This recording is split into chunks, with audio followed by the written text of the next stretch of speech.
during the 2025 elections in the city of Minneapolis, there was a mayoral race in Minneapolis between the incumbent, a very far leftist man named Jacob Frey.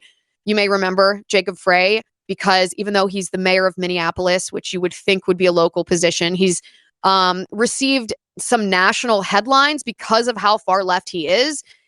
Jacob Frey is the mayor that was kneeling and sobbing in front of George Floyd. I actually think we have a video of this. You remember this white mayor that's just, that's doing exactly what critical race theory prescribes for white people. He's acting as if he did something, that he's guilty because he's white. This is Jacob Frey. Take a look.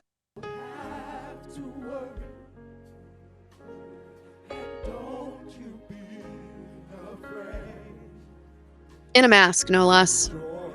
Shaking with sobs, kneeling in front of George Floyd's casket.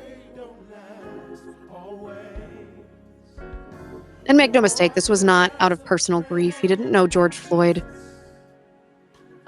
This is political posturing because this is exactly the type of leftist he is. Jacob Frey is also the same politician that in the wake of the shooting of the Catholic school children while they were in mass in Minnesota, Jacob Frey posted, "Don't tell me this is about thoughts and prayers," because those children were praying and this still happened. That was his grotesque way of not only demeaning religious people, but also trying to make this brutal assault about gun control instead of about what it was, which was the transgender ideology of the individual who propagated this attack. This is Jacob Frey.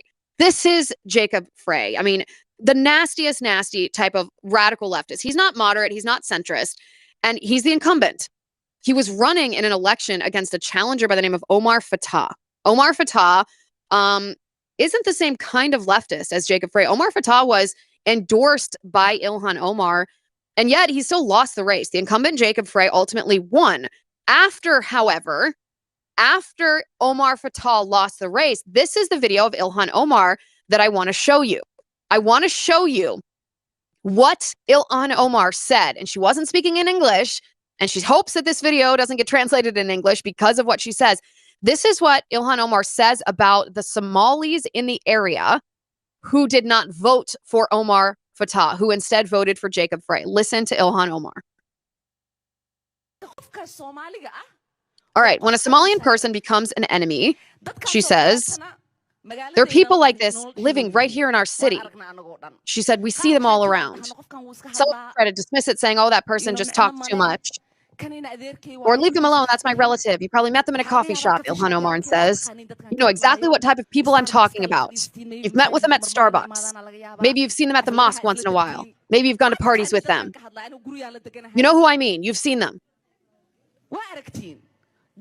She says, we need to get rid of these people. We will never gain power and move forward as Somalians as long as these people live among us and we don't kick them out. The same people, Somalians, we try to defend, they're the ones who spread lies about us.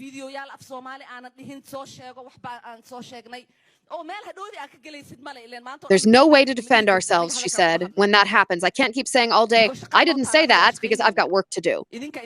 She said, we're busy doing our job defending you, Somalians, protecting this country. I can't waste every day fighting against accusations. That's your responsibility, she said. Your job is to not welcome those people who work to block and undermine Somalians.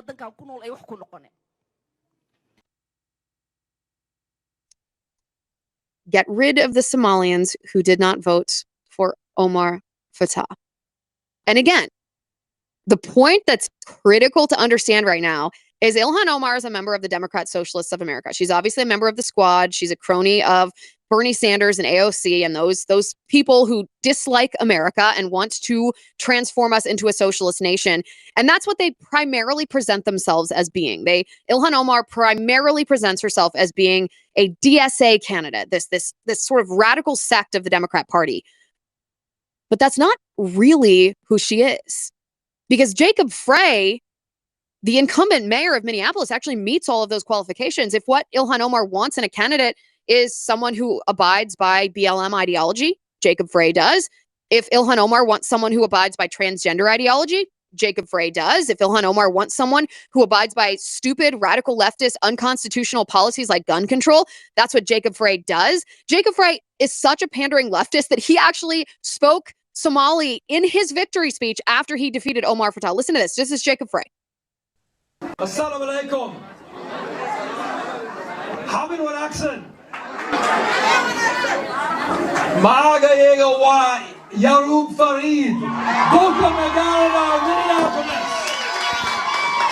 Minneapolis. So why do I show you this video? Because it is important to understand that Jacob Frey is as leftist as they come.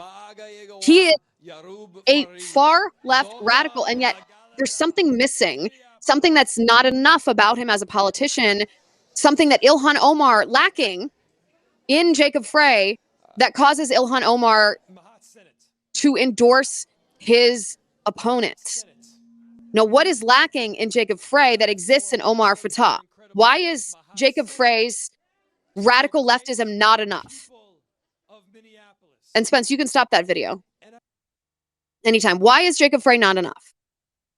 Because remember what Larry Taunton told us. It's not just about leftist politics to them. It's about Islam. It's about Islam. Socialism and Marxism and communism are a means to an end. They are a tool to achieve a secondary outcome. But to Ilhan Omar, the ultimate outcome is Islam. That's why she speaks in that video when she's not speaking in English and doesn't want that video translated into English. She speaks as though she's living in a caliphate, that she is a ruler in a third world country. Get rid of these people if they do not vote the way that we want them to vote. Get rid of them. It is your job to not welcome them, to ostracize them. So now compare Jacob Frey to Omar Fateh. Omar Fateh has ties to radical imams. He's been defended by the Council on American Islamic Relations, who was an unindicted co-conspirator in the Holy Land Foundation case, the largest terror financing prosecution in U.S. history. He also, Omar Fateh, is a DSA, a Democrat Socialist of America candidate, meaning he's using socialism and Marxism and communism as his vehicle, not just to undermine the Democratic Party, which they want to do, but to undermine our country, to overthrow the American empire. And Ilhan Omar endorsed him and campaigned for him and defended him despite his shady background. Omar Fateh is not just a DSA candidate, which is a disqualifier in and of itself. He doesn't just have ties to a radical imam who is associated with jihadist ideology. He's not just been defended by an unindicted co-conspirator in the largest terror financing case in our country, all disqualifiers in isolation. He also has an extremely shady background. He was caught engaging in shady electioneering behavior, whether it was campaign finance violations or defense of a financially fraudulent scheme to get money from the federal government during COVID in the name of helping immigrants, but actually it was just a money laundering operation. This is Omar Fateh. And this is one of those moments that I have been ruminating about for the last 2-3 weeks. This is one of those plots that's happening before our very eyes that hasn't yet fully come to fruition. But 20 years from now, we're going to sit back and we're going to wonder, how did all of our cities become overtaken by Islamists? How did we turn into London? You look at what Sadiq Khan has done to London. You look at the Islamification of Britain right now. It's about to happen here. Zohran Mamdani should be the wake-up call. But this video from Ilhan Omar should tell you that it's not an isolated incident.